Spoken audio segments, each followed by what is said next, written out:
It's been over 2 months since this. The start of a brand new sailing adventure, SailGP.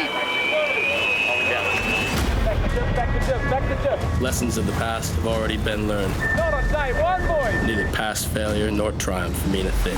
The colours of this inaugural SailGP in Sydney are green and gold. Pretty cool, eh? Never seen this in Sydney before. The next race is all that matters. Here we go, boys. A different kind of test. We're good, we're good. This isn't the harbor. This is the bay. Bigger winds, Be ugly. bigger swell, bigger rocks. Still plenty to play for here, boys. Hell, we've even got bigger fish. These are all waters. The world's best Welcome to San sailors Francisco. in the world's fastest boats. Welcome This to is SailGP. SailGP. Welcome to the iconic sailing location of San Francisco Bay, where we've got a packed schedule of action this weekend, and I've got a crack team helping me pick apart the action. Here in the studio, we've got the double Olympic bronze medalist, Charlie McKee. Charlie, I know you're excited about this. Yeah, how could you not be, Ed? The wind is in, the boats are going to be up on the foils and fully ripping. We're in for a treat today. And then out on the water, we've got Mike Martin, one of the hidden gems of American sailing. What are conditions like out there, Mike? It's classic San Francisco out here. The morning clouds are breaking up and the sun's coming out. We've got moderate breeze that's starting to build to proper conditions. It looks like these boats are really going to be able to, go full throttle today. Thank you, Mike. We'll be coming back to you throughout the racing for your perspective on things down there. So let's take a look at the standings. This is the second event of the 2019 championship. So we can take a look at the standings after the first event in Sydney. Australia took 5 of the 6 races on offer, and that means they are 3 points clear of Japan. Great Britain, China, France, and the United States with a bit of work to do. Now, just 2 minutes away from the start of the first of 3 races today, and the boats are prowling around the outside of the start area. And if practice is anything to go by, we know that both the sailors and these incredible F50 boats are going to be pushed to their absolute limits. Massive, lad. Super windy, big waves. Yeah, there's definitely times where you're like, holy sh**. Bit of pressure. We were ripping. We were hauling ass. Go, go, go. Keep the tag there. Fast and loose, that's for sure. Bloody scary, to be honest. We had some loose moments. We're looking to just chip away at those top teams. Hands down, it's going to be wild. That is the scariest moment I've ever had in the F50. Textbook day here in San Francisco. The cloud is burning off, the land is getting hot, the breeze is blowing in from under the bridge, and that is gonna get stronger and stronger as the day goes on. But San Francisco has everything. It also has current, and in this first race, the current strong out to sea and less along the shore. Lots for the sailors to think about.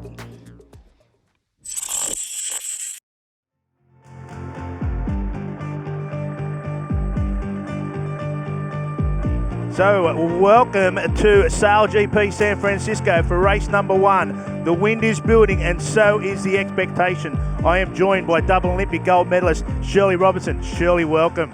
Jody, I mean, the fastest race boats on the planet and one of the most relentless places to go sailboat racing. They've been teasing us all week in training. I can't wait to see them go into battle. Well, we have 33 seconds and counting before we get to see it. All the talk, all the chatter, and we are about to go. The training has been pretty exciting. Let's hope the racing can do the same. Well, we've seen Nathan Outteridge dominate these starts in that first leg. Let's see if he can do it once more. It's very interesting. Japan is way back on the line compared to the other boats. We've got Tom Slingsby in the Australian boat just holding everyone up. Nathan Outteridge and Team Japan might get a hole shot here. He's the lowest boat, and it looks like we're going to have an all-clear start, and they are smoking 31 knots just off the start, and Team Japan gets it straight off the bat. Beautiful start by the Japanese, absolutely at top speed by the time they hit that line, and the inside track as well for that all-important Mark 1. Yeah, and then you've got Australia there. They've had a few issues with their foil setups and whatnot. We've got Team Japan now trying to push everybody up. Team Australia's getting very close to Great Britain here. This is 33 knots and these boats are about 2 metres apart. screaming into the first mark. This is game on. I haven't seen it this close in practice, that's for sure. Have a go at 41 knots of boat speed coming in to mark number 1, and it's all about Team Japan. Great Britain right in behind them, Australia in behind Great Britain. So, what a start, Shirley. Bring it on. What a start. I mean, the boundary right by the land there. So a long way to go till they hit that. And Nathan Outteridge just slowly extending on the boats around him. And we see there, Great Britain have popped the penalty, so they have to slow down relative 1 boat length to the next boat. So what basically that means is they're going to let Australia come through, and they've got to slow down by 1 boat length relative to Australia. So they've still got the penalty. It's very costly for them. Australia's jived off early. So is Nathan Outteridge in Team Japan on their way down to the bottom mark for the first time. Well, they're making it look easy. I mean, we've seen the Japanese being really low and really fast on this downwind leg. They've had an extra gear. Oh, they certainly have not got that. And Team Great Britain still haven't washed their penalty off. So whatever it was, it has cost them massive. So it's Japan leading by Australia. Interesting to note, Rome Kirby and the Team USA jive very early. They want to get out into the middle of the bay. Is that a tide thing, Shirley? Oh, I'm not sure. I mean, one of the boats that's made the most improvement since Sydney has been the British, and we see them great speed here. They're really pulling into the Australians, and they're definitely a force to be reckoned with here in San Francisco Bay. It looks like that early jive for Team USA is going to be very costly, because the others who went way over to the bay side have basically one jive and into this bottom mark. And as you can see now, Team Japan already with a 120-odd metre lead. There's a bit of yelling and screaming going off on the boats, which you can probably hear on the onboard comms. And Team Australia have gone into second. This is what all the yelling's about. Team China and Team France coming in nice and tight. Team France just got inside mark there. Phil Robertson had to bail out. He had nowhere to go. It's tight in the middle of the pack, isn't it? You know, one mistake, you lose so much speed. Look at the British down to 20 knots, the Chinese 16. That's tough. It is very tough. Team USA definitely copped a bit of a hiding, jiving early and getting out into the middle of the bay. They're coming into that bottom mark last. We've got a nice shot there of Australia setting up for attack. Coming across the bay, Tommy, Slingsby and co want to get back into that shore. It must be a tide thing. They must think they're getting too much of a tidal influence being out too far wide. You can see the water is pretty flat. The tide is coming down the screen, and it's much less inshore. And we heard the teams talk in their pre-race strategy about what to do, and they like to go in there. They talked about tacking along that shore, and Nathan Outteridge covering the fleet and going exactly where he wants to go. He's got Team Australia and Team France over off his hip there, but Nathan is coming in towards the shore. They are currently doing around about 38 knots of boat speed in 14 knots of wind speed. So these things are unbelievably efficient, how quick they can go in little air, Shirley. They've gone out today with the small boards, because we're expecting much more breeze as the day progresses. So tough to do a foiling tack. We'll see them touch and go. But, crucial, if you get those touch tacks wrong, you use so much boat speed. And Team Japan just going in right onto the shore, into the boundary there and tacking. A very close cross here between Australia and Great Britain, but Australia have just snuck over the front. We've seen one of those crosses yesterday in the practice race, which could have ended up very bad, but it didn't in this stage. Japan didn't come off that shore real well, and look at the cross here with Team Australia, just taking his stern. So Tommy's made some big gains from that right-hand side, and Nathan's lost a little bit coming in off that left. Jodie, I think it's really light along that shore. So if you don't do a great tack, you're in much less pressure, and it's sort of double the penalty. Yeah, and we know with the boat speeds that these guys do, if you just touch down once, it just crucifies you. So it's all about being clean. You have to be clean on every manoeuvre, every little tweak you do. Great Britain have done well, considering they had copped that penalty. They're really back in it. The graphics showing here that they're actually leading, because Australia are over off the left-hand side. It looks like they might have a bit of an issue, because they're parked up on that seaside shore. So they could have a technical problem here, Australia.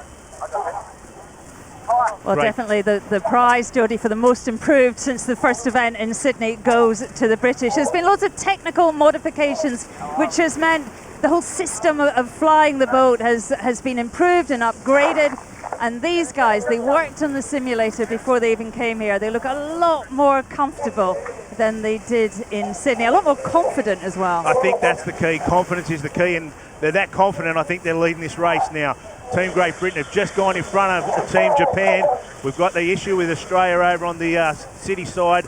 I'm not sure whether, no, they haven't got themselves back going against it. Well, they're up and going now. So whatever their little technical issue was, they've got it sorted out. So this will be the cross between Team Great Britain and Team Australia to see who could possibly be leading this race. And it might be Australia.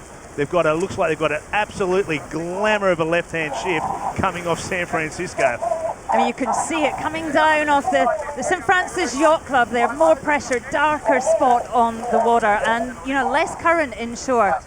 The Aussies have done well to get back into this. They have, and Dylan's just had to put the bow down there just to take a little bit of an evasive action. I don't think I've seen a flag go up. Yes, there is a flag onto Team Australia, so they've got a penalty.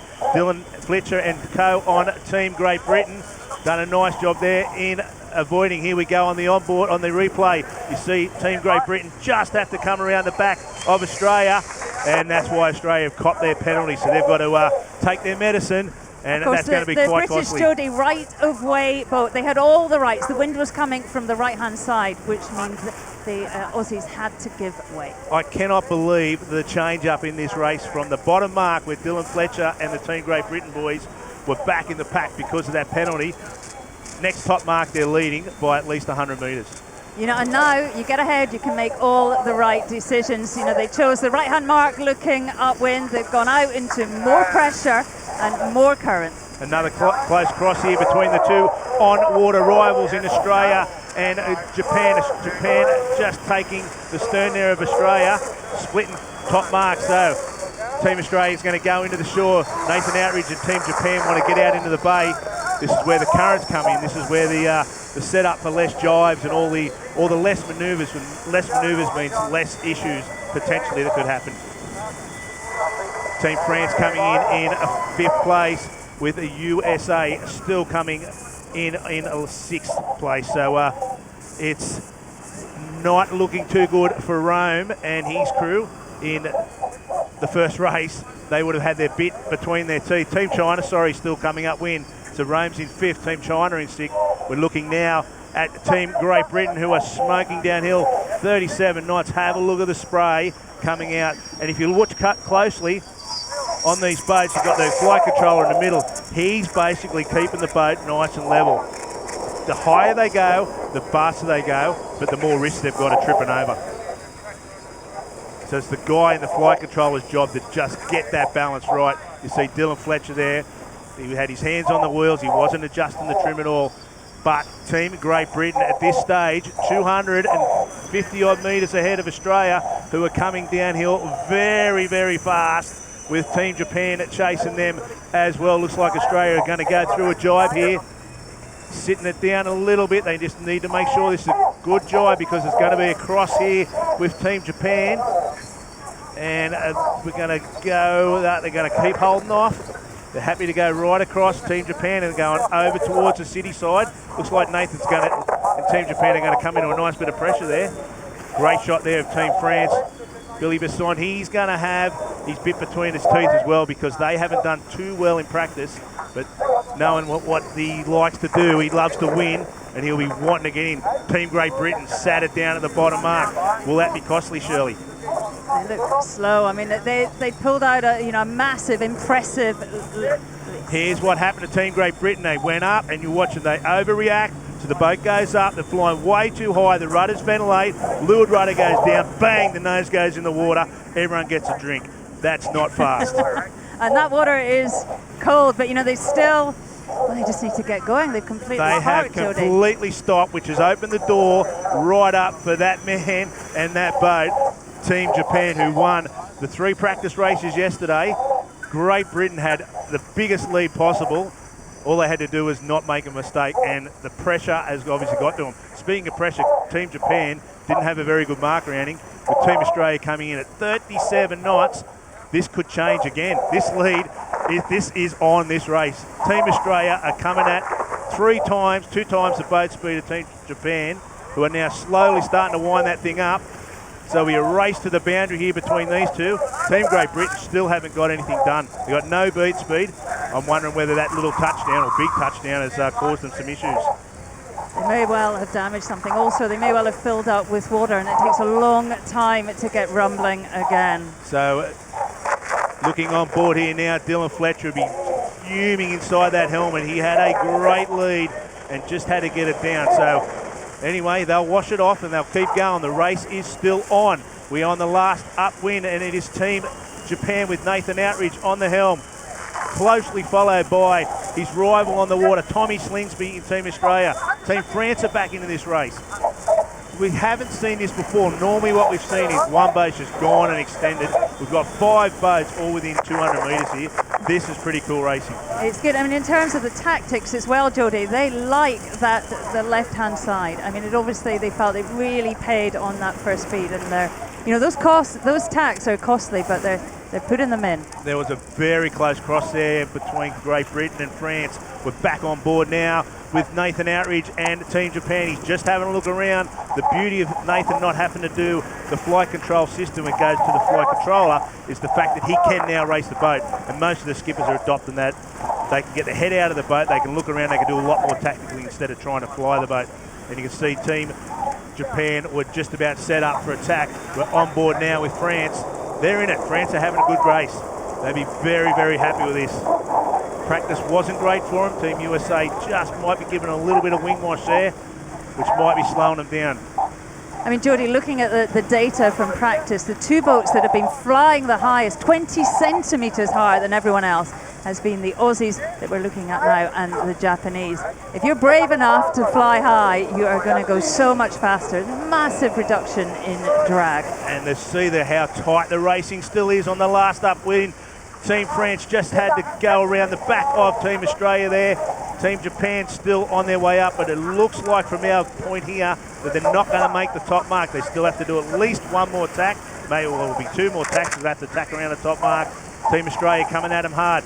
Here's a nice little on board here of the Team USA just going over the top of Team France, and then France having to lose the back of Team Australia. So the racing, we've been about 10-12 minutes into it, and these boys are still full on. I spoke to Billy Bisson earlier. He said yesterday he did his first foiling tack. So they're making progress. That's sensational. You know, he's an amazing sailor, and he loves to go fast. He'll get the hang of this. And they've got an amazing toy to play with. These F50s are unbelievable to watch, and they are even more unbelievable to be on, I can tell you that. Team Japan now setting up for their tack for the top part of the mark. Current boat speed 27 knots. Team Australia setting up for theirs as well, getting towards their boundary. Team USA are in 3rd. France are in 5th place on the graphic, so we must have a boat over to our left-hand side. It's still all very, very close. Team Japan setting up now in for their last tack to the mark, and then to scream on into the finish right in front of the Golden Gate Yacht Club, where the crowd are, and they will have an absolutely unbelievable view of this finish line. I mean, Nathan's been saying that they've really felt at home here in this. They've bedded in their boat. They're ready to go. Have a look at this, how tight it is still for the miners. Japan now, without some sort of failure, they got this one in the bag, but that could be the commentator's curse. They're smoking in towards the finish. Got about another 150 metres to go, and Japan are going to take race number 1 here in San Francisco to form. There it is, Team Japan. Well done to them. Nice job after having a few issues and getting back in the track. We know that thing's got some speed, and we know they've got a pretty cool crew on board. Here's the race for the miners. Team Australia looks like they've got into 2nd spot. Nice and tight here for Great Britain, who were leading into the first mark the first time. Into 3rd, USA and Rome Kirby on the helm into 4th. The British did well, Jodie, to pull that back, and they'll be upset with themselves, but they made a good comeback there. Absolutely, so they know they've got speed, and obviously on these boats, speed is king. A lot of them are from tacking in really light air. So we're just watching the boats now. All these guys will be getting their breaths back. They'll be waiting for their chase boats to come in and rehydrate, get some food on board. Well, we just heard Nathan talking about tacking in light airs, and I think, that was the real difference So we're going to go now off to a onboard. Got the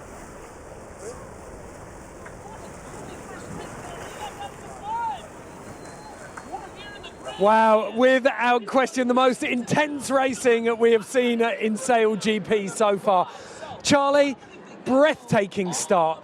We've seen Nathan Outteridge in the practice races building up to this, favouring that bottom end of the line, and it was no different in this race. That is his favoured position. And no question about it. Again and again, the boat coming off the bottom. If they get it right, they're in command of the race. And he was set up pretty late. It looked like he maybe was a little bit late, but he clearly had more speed crossing the line than everyone else. What was interesting throughout this race, I thought, one of the things that really created that very close racing and so many lead changes was the fact that the wind hasn't filled in across the whole course yet, has it? We're seeing gusts and people are able to find little pockets and really surge through the race. San Francisco here, it's still tactics. For you purists out there, it's still sailboat racing. You have to get a good start, you have to go the right way, you have to nail your tacks and jibes. And I think what we saw there was sometimes the boats came in close to shore, they didn't have good wind to foil on the way back out. And that was what we saw if we start to dig in depth a little bit. That's what we saw with GP, the SailGP team. They came on the right-hand side of the course on that first upwind leg. Both Australia and Japan came close to the sea wall here, and they lost out. Dylan Fletcher took the GB team right up to the mark, and it was a fantastic leg for him. It's flatter water in here. It's tempting to come in here, but they went right out to the lumpy right side. They found more wind, and they crushed it. Well, we saw more than 5 knots boat speed there. But then as quickly as they gained that lead on the downwind leg, they squandered it. Well, we saw what SailGP and these F50s are all about. You're in the lead. In a boat that's easier to sail, you could just coast to victory. But one little mistake, at the bottom of the course, it's windier, it's wavier. They got a little too high on the foils, and look what happens.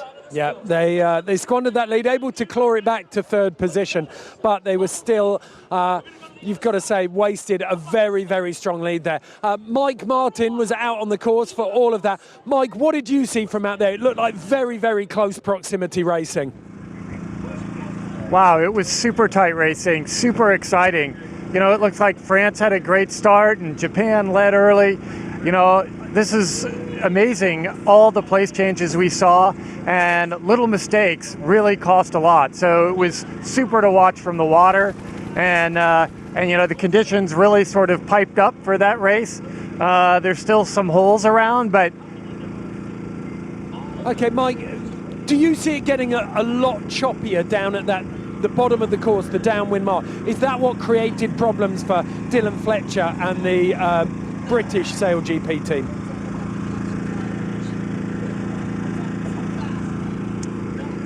Yeah, it's definitely getting choppy out here, especially down at the bottom of the course. It's pretty smooth at the top, but the further down you get, the choppier it gets.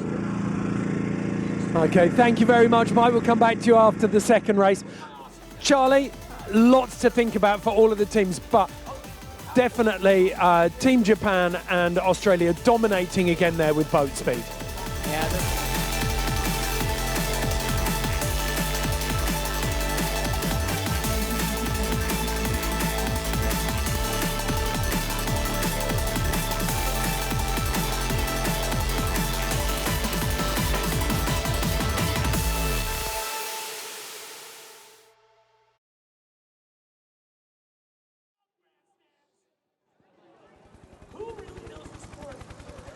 So San Francisco Bay delivering conditions perfect for sailing here. Very, very intense racing for the first battle. And Japan coming out in front, 10 points for them on their championship tally, just ahead of Australia. Great Britain clawing their way back into 3rd after that big mistake.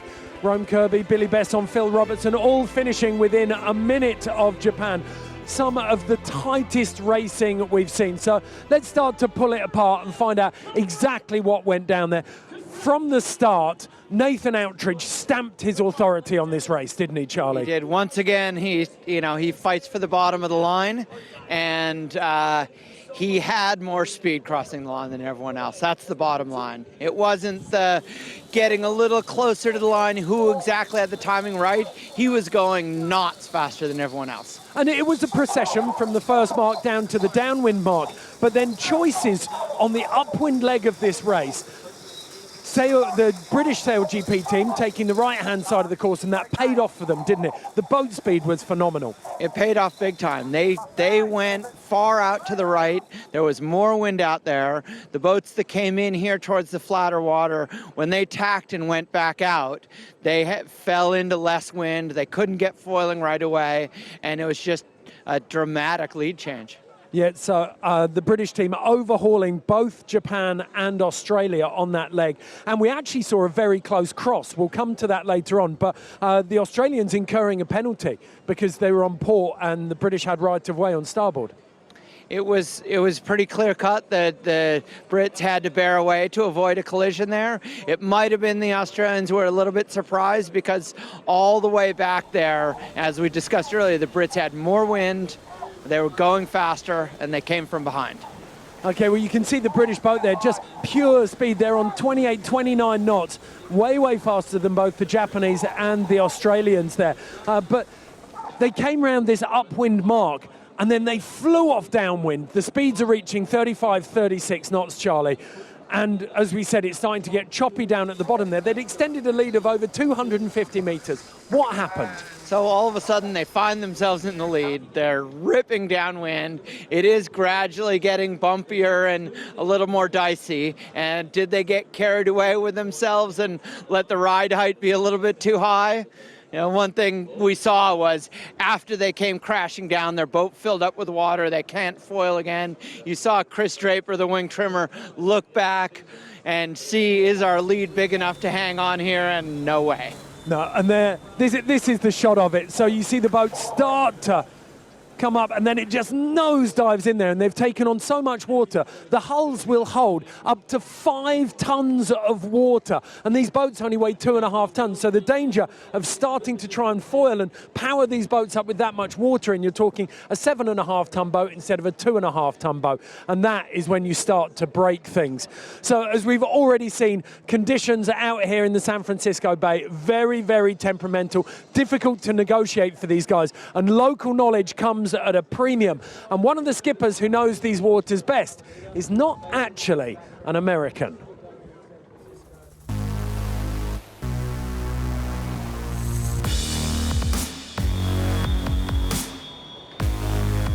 This place is full on, sometimes scary, and a place I really loved racing at. So let's give you the inside track to San Francisco. Let's go, Max.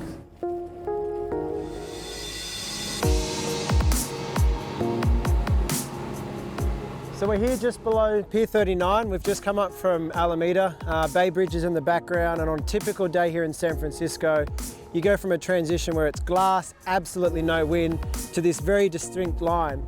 Massive waves, 20 knots. It's the moment where you have to switch your mind from saying, we're on our way to the racetrack, we're now actually about to go into battle, and it's about to get full on when we get out there. So it's a clear start. It is the drag race into this first mark.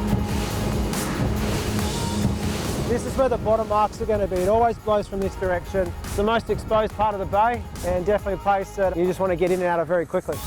Pretty much what San Francisco is renowned for. It's cold, it's windy, it's wavy, and the boats are going to go super fast out here. Very different to Sydney. It's tough and it's hard and it's unforgiving. Right, so we're up at the top of the racetrack now. You can see we've got the Golden Gate Bridge in the background. And the funny thing that I find up here is that, you know, remember at the bottom of the track, you're looking up and it looks like, how am I ever going to get home today? And you get up here and you go, actually, it's quite nice. It's 12 knots, it's flat water, and life's good. And it's a racetrack, 4 different conditions, and we're going to have to work out how to manage it as best we can. It's relentless. The air is dense. The water is cold, this is a place to respect. So this is the middle of the course. We're on the left-hand side, close to shore. It's super flat water, high speed area of the track. Absolutely smoking into that mark. It's also the area for the finishing line. Grandstands are right there. This area is going to be packed full of spectators. We're 50 metres from the beach. You're going to hear the boats whistling by at 50 knots, and it's just going to be fantastic. One of the best places on the planet to race. So Nathan Outteridge, skipper of the Team Japan there, very, very experienced in this bay. He sailed here all through the America's Cup 2013 campaign, and he knows these waters so well. Throughout practice, Charlie, we've seen Nathan bossing these waters, really enjoying himself, but we've had a couple of really close passes. And these boats aren't little dinghies, are they? They're difficult to manage. Can you put in perspective just how difficult it is to maneuver these boats at this speed? Well, as we saw from that first race today, the racing is highly tactical, but the speeds they're going, the closing speeds on these crossings are 60 knots. And they have not much time to make the decision of what they want to have happen. And when they get it wrong, the consequences are huge. Okay, well, let's take a look at it. We had a quick cross yesterday between Japan and Australia in one of the practice races. And you get a glimpse here of just how close it is. On the right-hand side of the picture, you can see Japan approaching as America is setting up. And it's incredibly tight here. The hard part, they're setting up to tack. Australia's hoping to be inside at this mark and hold on to their lead. But once those two guys go across to tack, the wing trimmer is actually taking the helm out of the hands of the helmsman partway through the turn. And there's just so much going on right then. And then they end up shaving their stern by inches. It's incredible. Yeah, the closing speeds are key. Well, we're setting up now for the second race. All of the boats again gathering around the start. So it's back to our commentary team, Jody Shields and Shirley Robertson. For race 2 is as follows. We have 13 degrees, we have 9 knots of breeze, and a nice little chop still on the racetrack.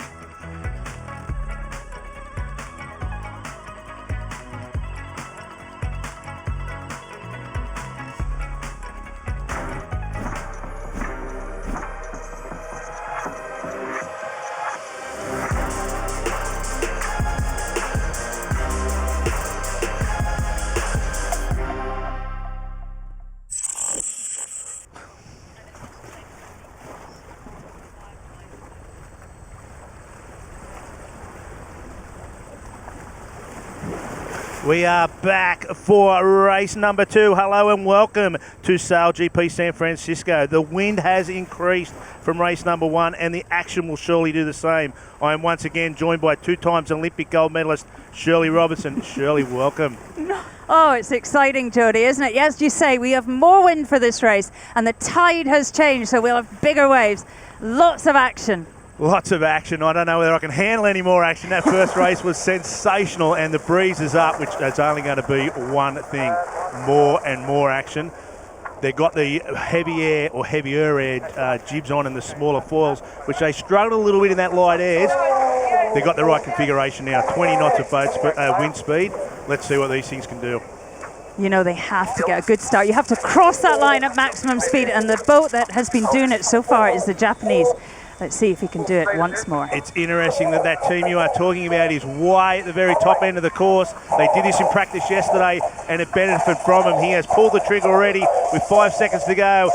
Nathan Outteridge and Team Japan coming in from the very, very top. Dylan Fletcher in Great Britain on the very bottom end, and we are off and racing. Clear start, clear start.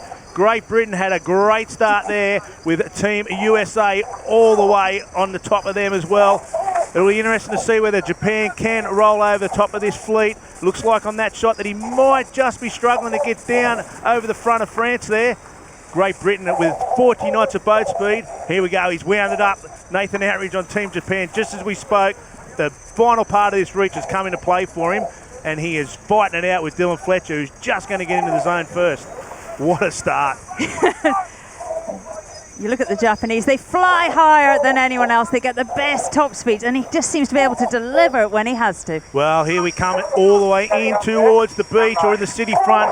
This is where it's all going to count. This is where the first jibe can set you up for the rest of the race. Team Great Britain is setting up in now, just getting their guys across, ready to go into the foil jibe, sorry.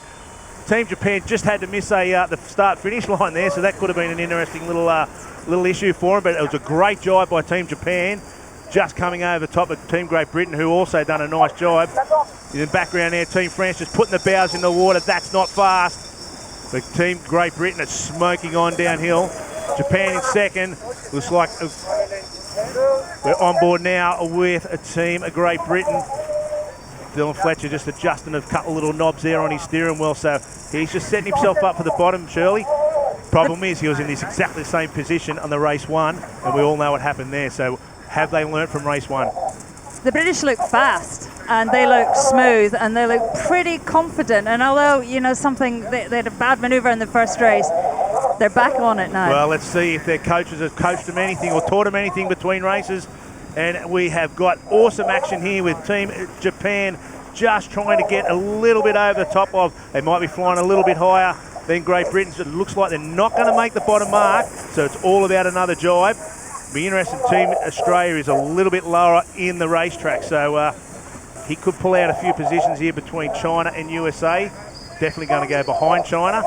Great jibe there by Team Great Britain. Absolutely nailed the jibe. So he's in towards the bottom, where he was in first place in the first race, and he's in first place in the second. So great job there by Team Great Britain.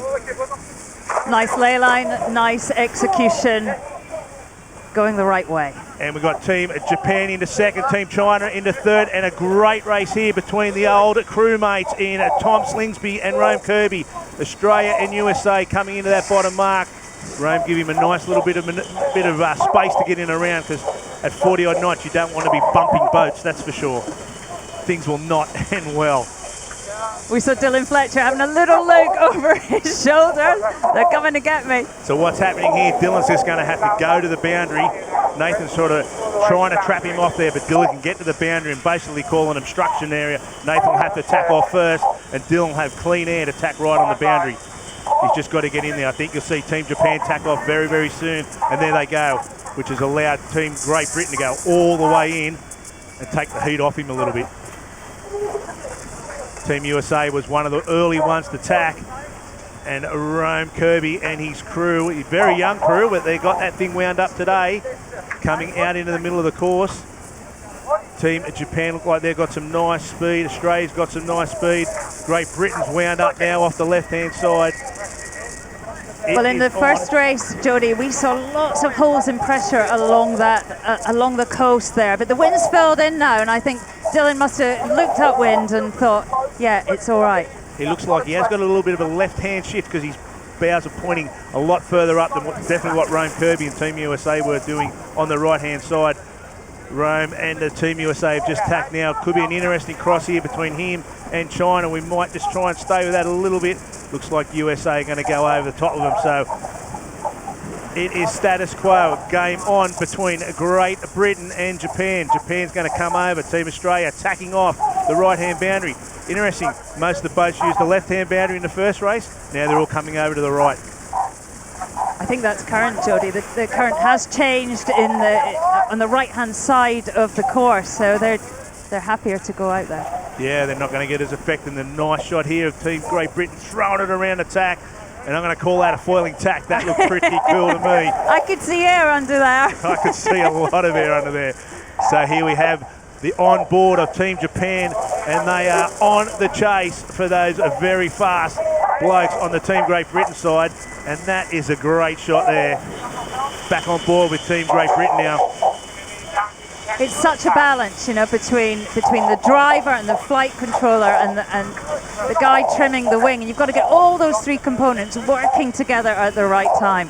And I think that's what we see with Team Japan. It's slick, they make few mistakes. It looks to me like Team Great Britain might be trying to sail a little bit higher here to wash Team Japan out from running over the top of them, which might open the gate for Team Australia, because they're all going to come over to the boundary and they're all going to set themselves up. Remember, Team Australia, if they're the first to the boundary, they get basically all right, so the other teams have to let them go. And you can see there's been a massive shift to the right over on this left-hand side of the course, as their bows are way up. Team Australia attacking. Team Great Britain still doing a nice job of holding off Team Japan there.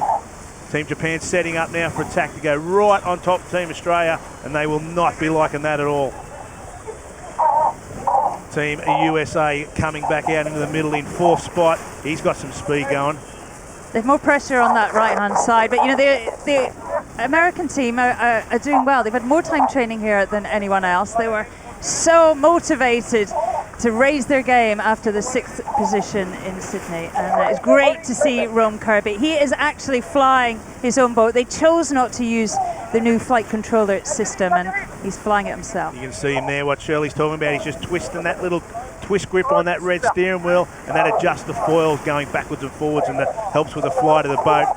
Tacking right on the boundary there with Team USA. That could be interesting.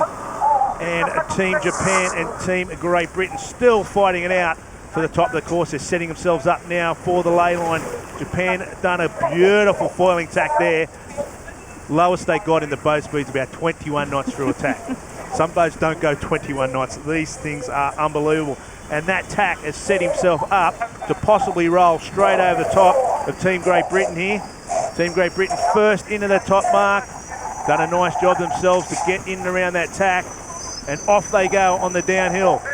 Great Britain first, Japan second, USA in 3rd. Team Australia has lost a little bit of time there to Team USA, who had a little bit of a venting issue there just as they're exiting the yellow's mark zone there. Team Australia on their way downhill. Tom Slingsby has not found his form here in Sydney. He's been complaining about, lack of speed the whole time they've been training, and just not showing the class that we saw in Sydney. And we are on board with a beautiful camera shot now. Team Japan are smoking downhill, as well as Team Great Britain. Nice job there by Team Australia on their drive. So all 4 boats in shot. USA just put the bow down right at the wrong time there. That could open the door for Team Australia to come back and start fighting them for 3rd position. And you can see here they are all full noise down. Look at the spectator boats in the bottom of the course there. They're going to have a great shot of these boats coming at them at 40 knots, Shirley. How high is Dylan Fletcher's heart rate? I mean, Nathan Outteridge is breathing down his neck the whole way around this course. Nathan Outteridge, Tom Slingsby, Rome Kirby. He's got some pretty big names wanting to chew him up on this bottom part of the mark. And look what's happened. That nice little setup there for Team Japan just got over the top and rolled them. But they're still in it. We're not going to write off Team Great Britain by any stretch of the imagination, because it's only one manoeuvre and it can all go completely wrong for the other team. So here they come into the final bottom mark for this race. And it is Team Japan just in front of Team Great Britain. Team Japan setting up now for their jibe. Board goes down. They think they're going to hit the mark there. They've gone early on the lay line according to the graphics on the screen. But these guys know what they're doing, so you've got to back them in. Downwind, the Japanese are just faster. They ride higher. And you see Team USA, sorry to cut you there, Shirley, Nelly had a big moment. Yeah, you're right, they fly a lot higher. And that, when you fly higher, you go faster. When 20 centimetres higher, Joda. That is equivalent to 10% in boat speed. Massive. Yeah, that is ridiculous. But when you're 20 centimetres high, you're also 20 centimetres higher or closer to failure for a collapse. So here we go into the bottom mark. Team Australia has got that 3rd position back in front of Team USA. So those guys are having a great fight as well. All 4 boats within about 300 metres of each other, coming up to the top end for the final time. It is Team Japan currently in front, 50 odd metres in front of Great Britain, then Australia, and then Team USA. Well, they're coming up to the boundary here, and when they get 4 boat lengths away from the boundary, then you can ask for room to obviously avoid it and to tack, and I'm sure that's what's going on. Team USA and Team Japan doing a simultaneous tack there. Rome likes getting out into the middle of the course nice and early. We've seen that playbook by him for the whole race. So off he goes out in the middle to try to find something in front of what Team Australia don't get, because they're having a nice little race between themselves. You see there the grinders just grinding away on Team USA to keep that winch that controls the big wing. The wingman goes in and out with his winch rope. and the grinders just have to keep grinding that thing in all day. They get pretty tired at the end of it, that's for sure. It's old school load grinding, not like we saw in the last America's Cup where they were creating energy. This is proper, you know, really hard turning those handles. I mean, massive improvements by all the team. I can't quite believe how much they've improved since the first event back in Sydney. And Team USA have lost a little bit of ground there, on Team Australia. They've come around about 2 boat lengths into the bottom mark, but it looks like they're about 100 metres different. So Team Australia's done quite well there. Team Japan setting up now for attack, throws it around, bow goes in, everyone gets absolutely just washed off the boat by the spray. It's incredible how hard that water hits you when you're travelling at 30 knots. It just stings you in the face, it's ridiculous.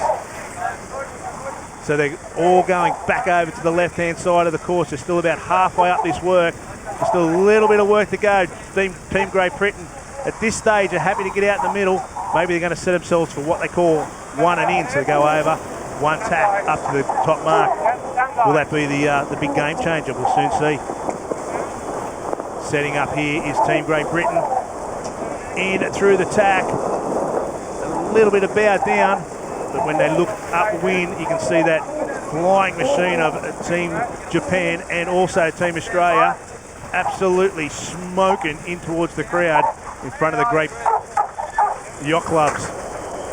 Australia turning now into their tack. We'll watch Tommy Slingsby run across, gain control back of his boat. Foil comes up, and off they go, back on the hunt to try and get into the lead of this race. They found a bit of speed from somewhere. In Sydney, remember, he had a terrible first race, got angry, won the event. I think that may well have happened here. And his off-water mate and his on-water rival is right in front of him, and they are about to come into the final mark. It's all about this tack. They need to get the tack right. And both boats have gone through the tack, look pretty fast. No real issues. Australia a little bit down on their boat speed, which might have opened the door for Team Japan, who are 30 knots, just to put a bit of distance in them. And they are flying now in towards the finish of race number 2 for yet another win to Team Japan. This team is absolutely on fire. There it is, Team Japan, race 2 winner. Unbelievable. Jodie, they seem to have all the answers. They have the confidence to push their boat all the way around that course. They've got speed to burn. And we've got Australia coming into second. Tommy would be happy that he got speed to get back into the race, but he'd be filthy that Nathan beat him. Nice little finish here between USA and Great Britain. USA into third, just going over the line now. And Team Great Britain, who led for a fair bit of that race, back to fourth. Wow, take a breath. What? How fast are these boats going? These races are unbelievably quick. Well, the wind's beginning to pump, Jodie. We've got 20 knots of breeze over most of the course, and a tide creating waves, which makes flying really difficult. And we are just watching Team China coming up to the final mark now, just in front of France. These guys have been left behind a bit on this in this race. They'll definitely Team China were up and in it in the first race, but those top 4, they're gone this time. Phil Robertson had a massive crash and a lot of damage midway through last week. You know, his boat was out of the game for 2 days. He's behind on training. I think he got a scare, actually, Jodie. So he's sort of building his confidence of his team again, and I think we see that here in the racing. And there we have Team France coming over to take the final spot in race 2 here in San Francisco. Get some tape out of that winch on the other side, just put it around the soft shackle on the jib sheet, you know. We are just... Hey, a little Velcro on the clue shackle would be pretty nice upgrade. Yeah, we're going to tape it, but it's be nice little... Nice, man. Yet another intense race here at the San Francisco SailGP, second event of the championship, first day of racing here, and it's already delivering, Charlie. We've seen two of the most exciting races that we've ever witnessed in these boats, and the start, again, was breathtaking. I can't believe how close the racing is, Ed. It's unbelievable. You actually said it. We've been sat here watching, and you said that it's like watching dinghy racing in big, fast boats. Yeah, it's the decisions they have to make, how close the racing is, how costly the mistakes are. It's awesome. Well, you look at the whole race, and Nathan Outteridge is he's claiming his own real estate on the line, isn't he? We've seen him go bottom of the line first race, and then everyone else follows him to the bottom, and he takes the top of the line. I think in the practice racing leading up to it, in the first race here at SailGP, we've seen him favor the bottom of the line. I think the other teams are feeling like they're making it too easy for him. They pushed a little harder. What does he do? He shifts over to the top of the line, does the same thing from the top of the line, hangs back, gets the most speed, starts with the most speed. But he was matched by Great Britain in that drag race down to the first mark. Look, it has to be said that Great Britain sailed a fantastic first two-thirds of the race there. And then at the end of the race, the USA comes back and sails a great end of the race. So those teams are starting to put pressure on the big boys. They're looking in their rearview mirror, they're feeling the heat. There was a sense, though, wasn't there, that Outteridge is the daddy. He was just sat just on that hind quarter of Dylan Fletcher throughout the race, just letting him know that he was there, letting him know that one mistake and he'd be on him. For GBR to hold him off for that entire beat, and they held him off by having the inside position, keeping him on what we call their lee bow there, and not letting him put his bow down and get up to speed. They did a beautiful job of that. But what does he do? He's patient. He sits there right behind him for the whole leg. He gets on the downwind, and then he's just that tiny bit faster. And as we've seen again and again and again, once he passes you and gets in front of you, tends to be over. Okay, let's take a look further back down the pack then. One of the people that I'm really, really fascinated by is Tom Slingsby. 5th place on at the end of the first downwind leg, and he's reeled it back into second. He has phenomenal boat speed at his disposal, doesn't he? I think they have the ability to get the boat locked in, and just everyone, they've sailed together a long time. The back three are doing their job. They get it locked in, but they're still just making a few too many mistakes in positioning to challenge Nathan for the leader. Okay, we can go out and have a quick chat with Mike Martin on the water. Mike, it feels like the wind's filling in a little bit. Is that what's actually happening out there? Yeah, absolutely. It's definitely getting more solid through the whole course. We're probably getting puffs in the mid to upper teens now, and it's really letting these boats go full throttle. What about the proximity of the racing? Because it looks close on camera. Down there on the water, it must be even closer. Yeah, it's amazing. Like, there's place changes every leg. The lead often, changes, and also the second, third, fourth is just super tight. Great Britain was leading that race, and they wound up fourth. So it's the most exciting racing I've ever seen. Yeah, well, a man with that level of experience of Mike Martin, it's going to be close. So the boat's just resting in the shallows by the seawall here in San Francisco as they prepare for the third and final race today. And what a spectacle it has been so far. Two of the most intense races we've seen in the F50s to date. Let's take a look at the standings after that second race.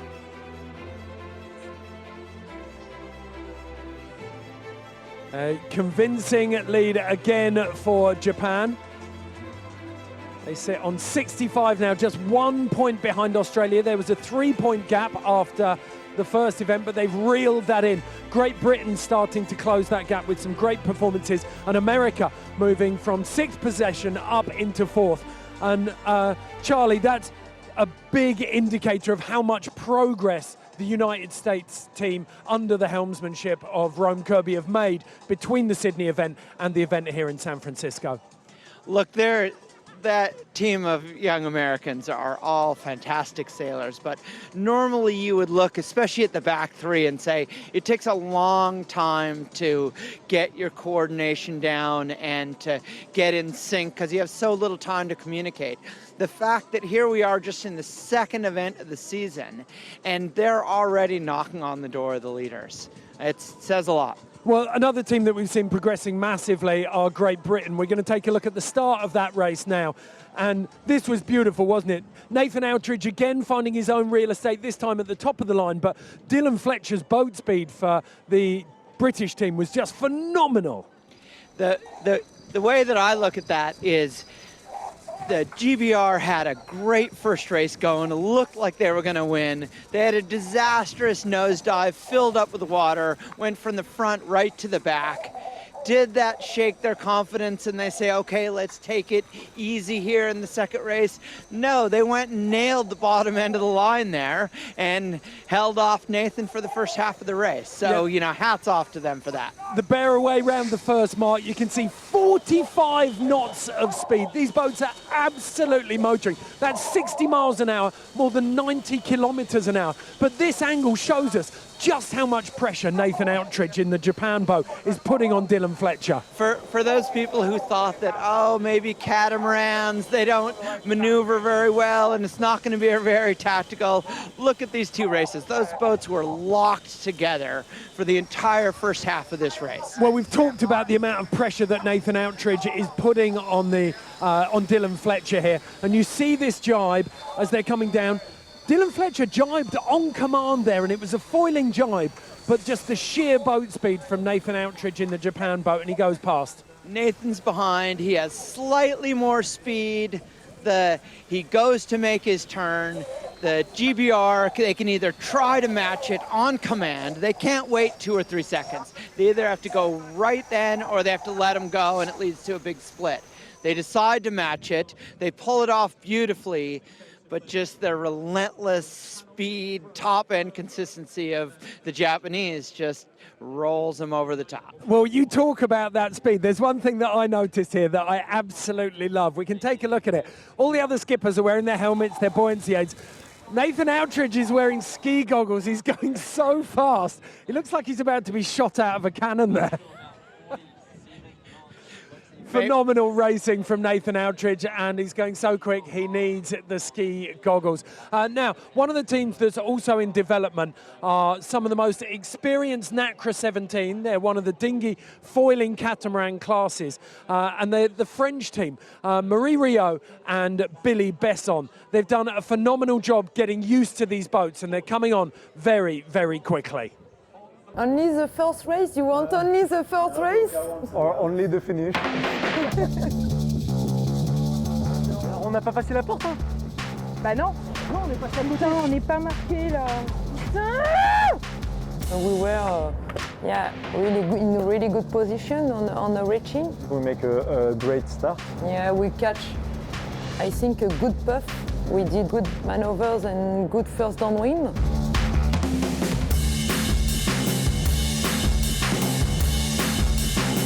But always you have to pass the gate, so it was a big mistake. San Francisco, it's amazing. The weather condition is really different. We was clearly 6 to 12 knots in Sydney, and each day here we have 20 knots, sometimes choppy. Sometimes it was a scary situation, but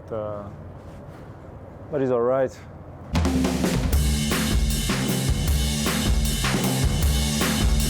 Because there is lots of wind in the face, in the mic, and sometimes you can't hear everything, so we try to have a good communication on board. Allez, pareil à virer, quand tu veux. Yeah, that's the most important thing. It's the safety and the pushing the boat on the limit.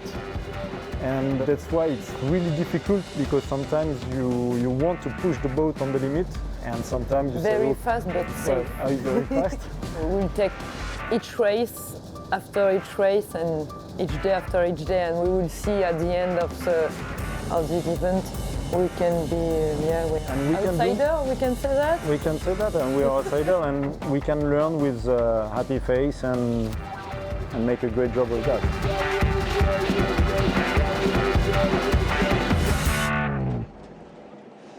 That paints a very good picture about just how hard it is to adjust to these phenomenal boats. They are the world's fastest class of racing boat. They're capable of 50 knots. We've come within 0.2 of a knot of reaching that hallowed figure. It's been classed as the speed of sound for sailing 50 knots, and with that come great risks, don't there, Charlie? We've seen Tim Leperle on the French boat coming off injured after the first race with, I think he'd hurt his legs, but there's phenomenal G-forces involved when these boats turn, aren't there? For those guys running across the boat as they're going into the turn, it's extremely difficult. And you would think, oh, can we just eat? We're going so fast, we can smoothly cruise through this turn. But they need to keep the boats on the foils. They need to get the pressure loaded up, going the other way quickly. So the drivers are just throwing those boats around, and the crews just have to get themselves to the other side and into that windward cockpit.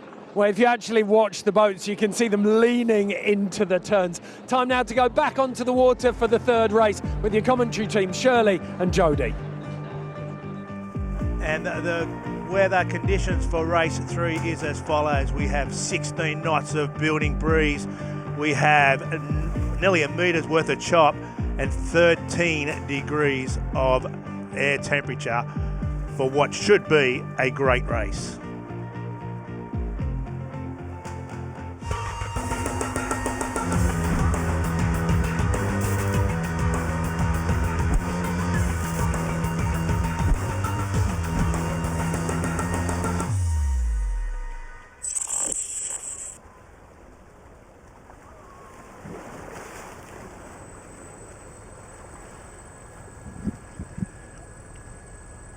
So welcome to SailGP San Francisco for race number 3. If the first 2 races are anything to go by, this one is going to be epic. I'm once again joined by double Olympic gold medalist Shirley Robertson. Shirley, here we go again. It's getting tougher and tougher for them as well. The wind is increasing, and so is the sea state. And you imagine you're trying to fly those boats above the water and there's waves. It's not easy. Can anyone stop this man? He started exactly as he wanted to, at top speed, where he wanted to on the line. Who is going to challenge him? And between races, we're lucky enough to hear some on board, and Team Australia were the ones that were saying, why is nobody stopping Team Japan? Why are they getting such an easy run into the start line? And they've done it again. Team Japan well back on the box to the rest of the fleet. The rest of the fleet are very extended. 13 seconds to go. These guys need to wind these things up. And that's exactly what Team Japan are doing. Team France this time at the top of the course. Team Australia, Tommy Slingsby, nailed every start in Sydney. He hasn't had his own way. One man that has had their own ways. Nathan Outteridge on Team Japan started in the right spot with the maximum speed. And off they go again for the third and final race here today in beautiful San Francisco. And have a look at that shot. San Francisco, Golden Gate Bridge in the background. 6 F-50s pumping over to this first mark at over 35 knots. This is insane. But Jodie, he's not having it all his own way. Look at the British team China just edging ahead. Just had a big moment there. China just windward hull went in the water. That's pretty scary at 40 knots with all these boats around you. But he got the whole shot again. Team Japan, then it's Great Britain, Team China, Team Australia, USA, and the French are probably coming in last position at this stage. Yeah, got it. All 6 boats flying across towards the shore here in San Francisco. Team USA first to bail out and jibe. Team China's following them. Who will blink first? Looks like Australia is going to jibe. This start-finish mark has got in front of Team France. So that you don't want to hit that at 45 knots, I tell you. That would not be fun at all. Setting up now, the board is going in for Team China to do, Team Japan to do their jibe. Team Great Britain right in on the boundary. Nice jibe by both boats. Seems like these pair have got a little bit of cranky pills between them. They've been racing each other all day, which is good to see. Great Britain, a couple of old 49er foes coming back out and racing these F50 machines. So they're having a go at each other. Team USA very close to the boundary there. Team China well on top of the boundary according to the graphics on the shore. But Team Japan still going into first place. Team USA copped the penalty, so has Team China from hitting that boundary, but it gets washed off pretty quick when you're going downhill at 40 odd knots, that's for sure. So we're on board now with Team Japan just going through their final manoeuvre to come into this bottom part of the mark. Shirley. A beautiful view of a beautiful dive. I mean, such execution and precision. I mean, I guess this team have sailed together a lot. You know, there's three at the back, America's Cups together. They're a slick machine, but goodness, what a masterclass on San Francisco Bay here today. At this stage, it certainly is showing this fleet how to sail these boats. You only got it, you didn't have much time in Australia. You only got it a couple of days before it. Wasn't happy with some of the setup of the foils and so on and so forth. He said in one of the interviews he reckons his boat's race ready, and there's no doubt about that. He is showing that boat at this stage is the one to beat. For those Great Britain boys, they're not going to let it have it all his own way. They're coming right in towards the boundary, smacking into attack. Australia doing the same thing. Team China, they're way up at this time. I mean, the prize for the most improved has to go to these guys. And with the technical changes, it means that Dylan Fletcher no longer has to fly his boat all the time. And I think that has given him real confidence just to get stuck into the racing, to look around and to do what he's good at. He's been winning in the Olympic world as well. And I see him looking taller throughout SailGP. Confidence is growing, and we're seeing that in the way he's attacked the racing today. Yeah, I mean, yesterday he said he'd never done a fleet race before, so he's got a massive a match race. He's had a massive big learning curve in these boats, and for him to be up there like this is awesome.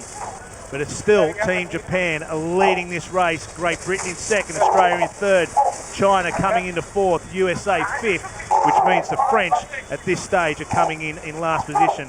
Going to follow Team Australia here in attack, coming way over into the boundary. They want to be careful they don't get a boundary penalty on the uphill, because it gets a little bit more costly than what it does when they're smoking downhill, that's for sure. Jody, what is Tom Slingsby thinking now? I would hate to put it over there, because he loves to win, as does every one of these skippers. They all want to win, but he'd be just thinking, why have our dominance from Australia not be transferred into the waters of San Francisco, where they've spent a lot of time. 2 America's Cups he's had here, he's had a lot of time to do what he wants to do on the waters of San Francisco, so he's not foreign to these waters, that's for sure. They'll be crunching that data tonight. And you're looking at Team Japan there. Nathan Outteridge just fairly cool, calm and collective. He's happy where he's got Great Britain tucked away just to the leeward side of him there. All his so-called rivals on the water are heading in the same direction of him, which is a very comfortable position to be in when you're racing. Just as we say that, Great Britain decide to bail out early and not give him all his own way. You've got to start throwing something at him. They can't just let him just keep going. Someone needs to step up and have a crack at the Team Japan, because at this stage they are just untouchable. Australia going right into the boundary. They're putting a nose in. It's a bit loose coming in, which normally means it should be fairly loose coming out. The people on the shore there that would have just seen that boat, literally about 50 metres off that shore, the crowd in there would have just been thinking, he better turn this thing or we're going to see a lot of carbon fibre coming out our way really quick. But here we are, Team Japan, 28 knots uphill. Nice and comfortable, just balancing. You see the nose of the front of the boat just twitching up and down. They're just keeping that control of the boat right where they want it. Of course, Dylan Fletcher, sitting beside him adjusting the wing is Chris Draper. He's wing trimmer for SoftBank Team Japan in the last Cup. He knows what he's doing. He's the CEO of the team, and a real sort of calming influence, driving it all forward in a real professional manner, and really teaching these guys how to sail these incredibly fast boats. The old man of the of the team, that's for sure. They've tacked, so has Japan, and Australia have found themselves into second position now. still fighting in towards trying to get that Team Japan and Nathan Outteridge back from leading this race. It's interesting that Tom Slingsby, and Team Australia attacked early there. They just want to keep following Nathan Outteridge, which means that maybe there's a right-hand shift and they're making this lay line very, very easy. And that's been confirmed by that onboard. They're going straight into the middle of the gate.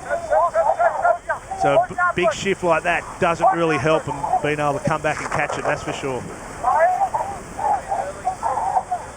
GBR team went a bit early on that ley line. You can see that reflected in the speed. Australian team much quicker in their approach to this final top mark. Just under 200 metre lead it is then to Team Japan, but Team Great Britain and Team Australia have to give way to the USA team that are coming uphill here. It's interesting because they were on starboard, so they just didn't want to make any sort of issues and decided that the best course of action now was to go straight up over the top of them. Look at the Japanese. They have hit that turbo button. They have extra speed downwind. They seem to be able to fly higher, sail lower, and sail faster. And wow, now they're off on their own. And they're burning. And the thing here is that now Great Britain and Australia are actually racing each other. That could possibly open the gate even more for Team Japan, just to keep going downhill and putting more and more distance on these two boats. Team Australia look very fast on this jibe. They seem to be able to roll straight over the top of Great Britain there. Maybe sailing a little bit higher to do so, but have a look where Japan is. They are down the course, way low, and just coming in towards that bottom mark. Penalty complete. Getting close to a 300 metre lead. Well, we were eavesdropping on the British debrief in between races, and they were saying that they felt they had pace upwind on the Australians, but downwind they were vulnerable. And I think we're seeing that. Just Tom Slingsby flying high, got a couple of extra knots. Very close to the boundary here. They want to be careful. They get a boundary penalty. What they're finding, because this boats are so fast, the one boat length penalty is getting washed off pretty quick, and there's a penalty up for Australia. So the umpires have decided to give them a 2 boat length penalty relative to the other boat, because the skippers are actually using it as an advantage. Australia, boundary penalty. Cracking Australia, shot there of the city of San Francisco in the background. These two F-50s just going through. That penalty's now opened the door. Still got the penalty on. Hasn't been able to wash it off. That's that 2 boat length thing we're talking about. Penalty clear. You can see when we get the shot from the boat here, you can see how choppy it is. And imagine you're trying to keep as minimum amount of rudder in the water. When they don't want that rudder to come out, because that's when all the downforce disappears and the boats go tripping over the top of themselves. Team Japan with a very loose bottom mark rounding there. You can see the wash of his arc is very, very low. Some boats are coming in a lot tighter, but when you've got a lead like that, I guess it doesn't really matter how low you are as long as you're fast. Kept his pace though, Jody, kept his pace all the way around there. And you can see how much that penalty cost Team Australia.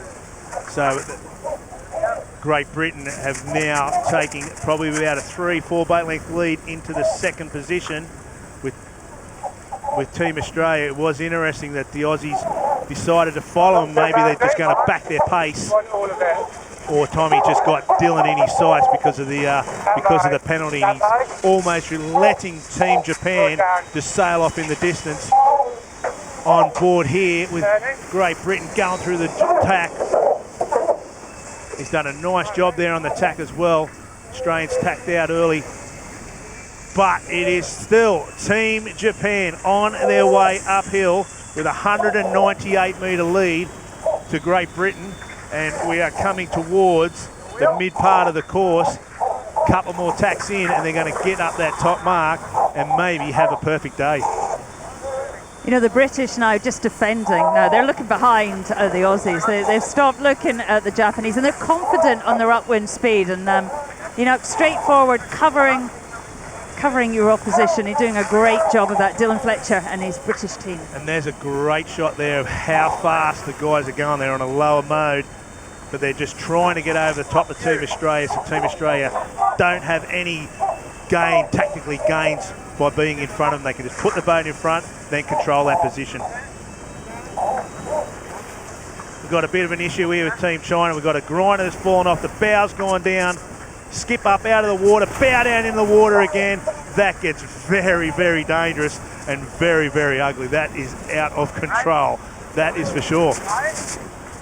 Team Japan now tacking, setting themselves up for one of the last tacks to get up to this top mark and then smoke into the finish for the final time today. Team Great Britain have done a really nice job in gapping Australia there, Shirley. They're confident, you know, and they're fast upwind, and they're making very few mistakes. The boat looks smooth too, and very impressive by the British team.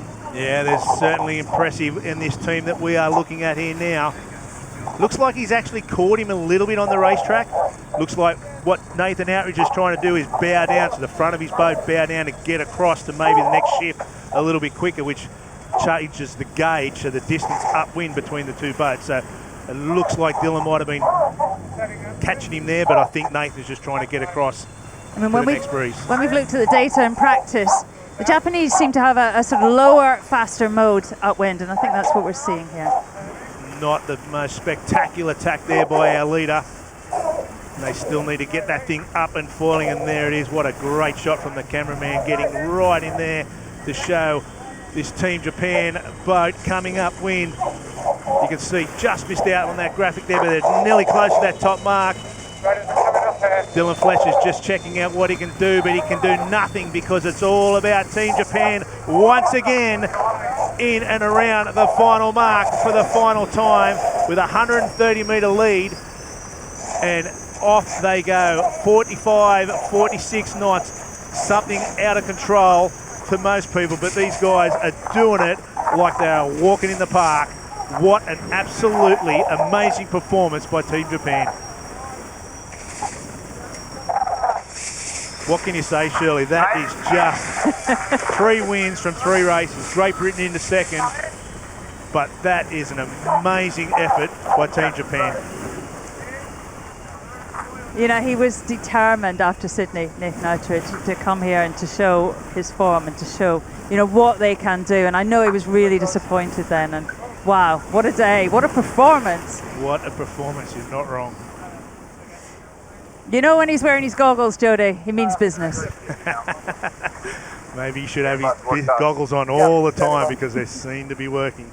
And obviously the reason he's got his goggles on is because they're the spray is smoking him. Interesting how far back Team Australia were to Great Britain. They're coming in the 3rd spot, but Great Britain did a really, really nice job there of getting back in towards Australia. Team Australia really high. They got a real low soak into this mark. You know, the fascinating thing about this series is that everyone gets everybody's data, and that's one of the reasons that they've all learned and improved so much. But I can imagine in the Australian camp tonight, they'll be crunching the numbers. They need some answers. I just heard some onboard comms there with Tom Slingsby as you were talking there, Shirley, and it was a very, very dejected Tommy Slingsby going, "Sorry, boys." And you know when he's sorry, he gets cranky. So they, like you said, they'll be going back. They won't want this team in Team Japan and Nathan Outteridge to make a clean sweep like Australia did in Sydney, that's for sure. We're just here watching Team Japan going through their after-race little setups. The boys will be starting to pack the boat up and are looking very, very confident. Nathan Outteridge, have you got us? This is Jody and Shirley in the commentary position. We don't have him, so we're just going to... Shirley, what do you reckon? 3 races, and we have seen an absolutely dominant performance by Japan. We've seen France and China. They're not sort of... haven't been bothered the podium at all for the first 3 races. You know, I spoke to Nathan this morning. He called us up for a bit of a chat, and he just seemed so relaxed and so confident. And he said, you know, the harder it gets out here, the better we are going to go. And wow, we saw that confidence shine through. They were just so slick. Well, there you go. That's right. Where are we going to next? We have had 3 races, 3 wins by Team Japan. What can tomorrow bring? I can't wait. Thank you very much. That has been amazing.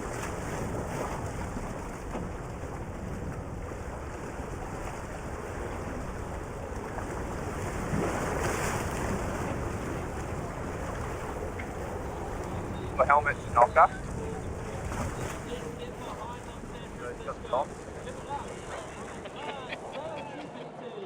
So Nathan Outteridge makes it 3 from 3 in some very tricky conditions. Charlie, how difficult was what Nathan Outteridge did today? Because he made it look simple, but it was far from easy.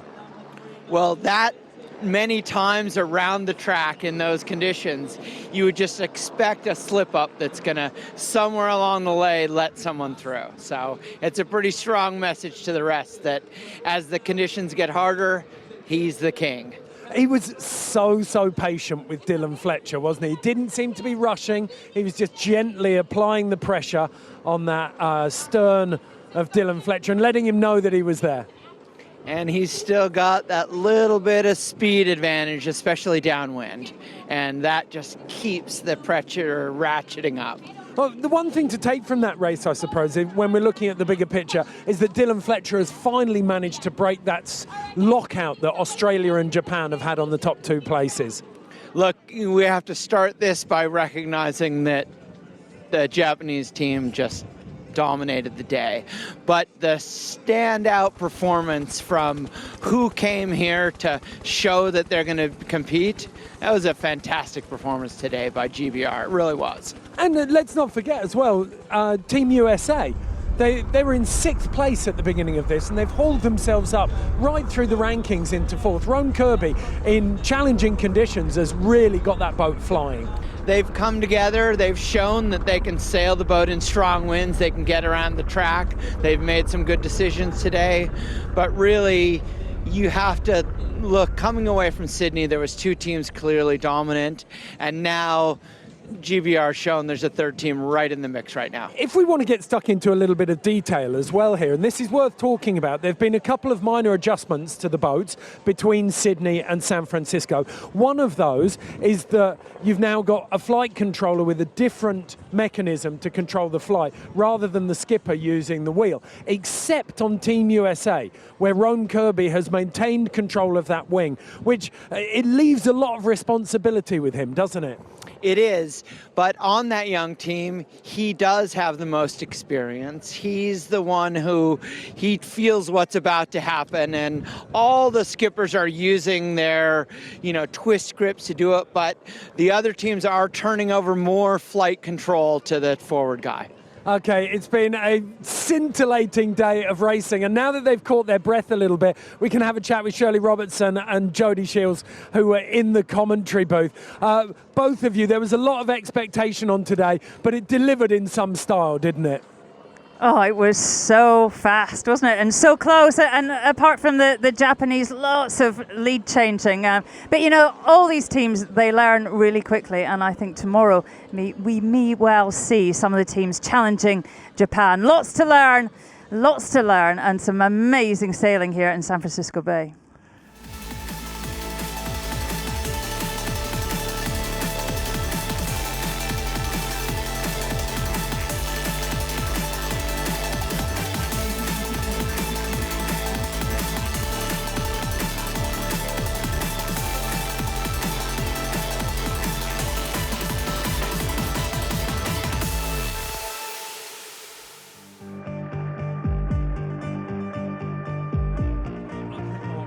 It and then had to dodge the States. Yeah.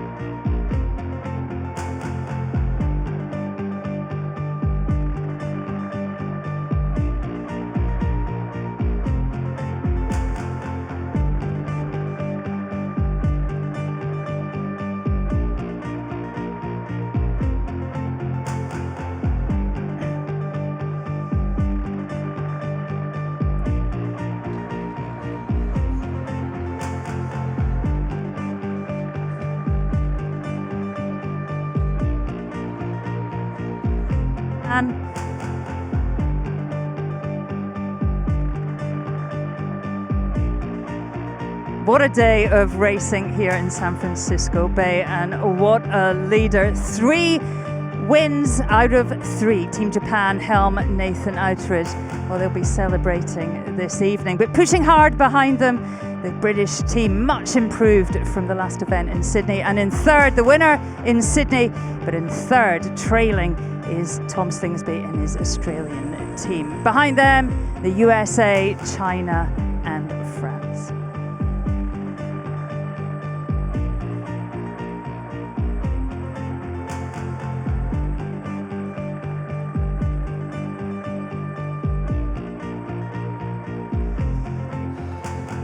Well, the most telling part of that, Charlie, that we've got to talk about, the third and final race there gives Nathan Outteridge the lead in the overall championship points. And if Tom Slingsby wasn't frustrated before that race, he will be now, because he's just ceded the lead in the championship to the Japanese.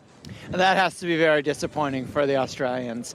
They came in here with a pretty comprehensive victory from Sydney, and it's not that they're sailing badly, it's just that you sailing pretty well just is not enough in this. Not in the face of Nathan Outteridge. 3 races from 3. Let's start at the beginning of this third race.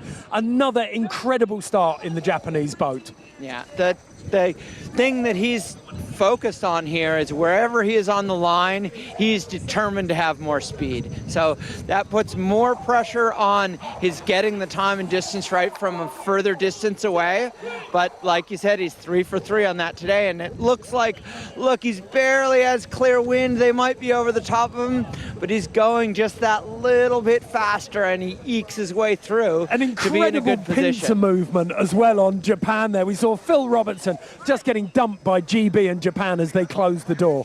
I mean, at these speeds that the boats are this close, there's going to be winners and losers. And when you're a loser, when you get rolled there, you lose your wind, you fall off the foils, it's disastrous. Well, as much as his technique, Nathan Outteridge has proved that he's got nerves of steel today.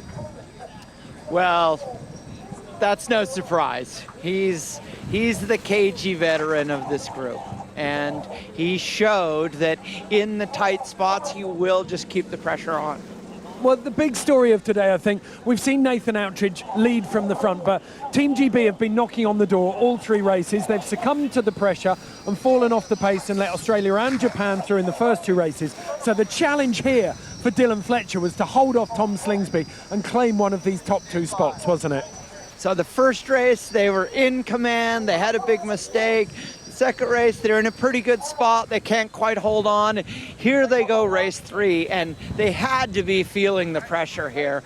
Can we hold off the series leader who's hunting us down from behind? And they did such a good job of that. Yeah, that penalty that Tom Slingsby incurred on the perimeter of the racing area, that cost him 2 boat lengths, and that allowed Britain to stretch out this lead on the upwind leg.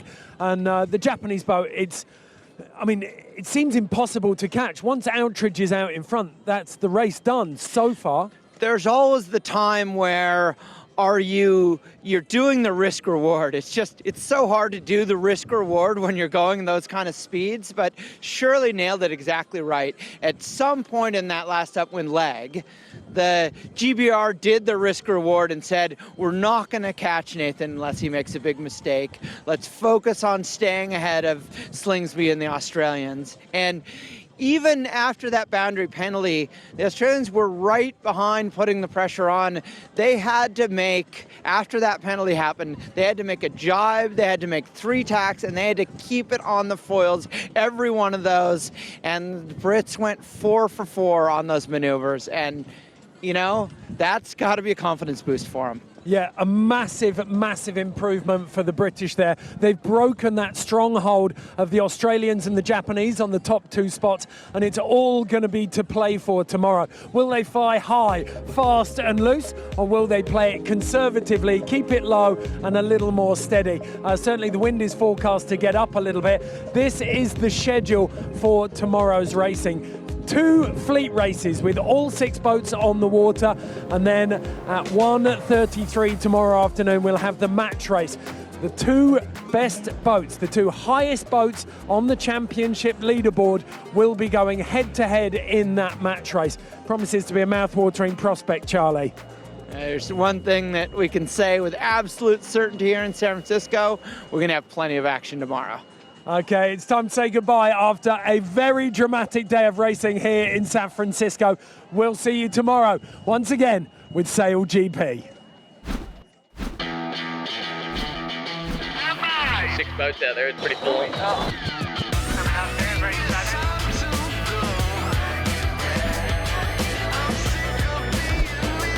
Okay, fine.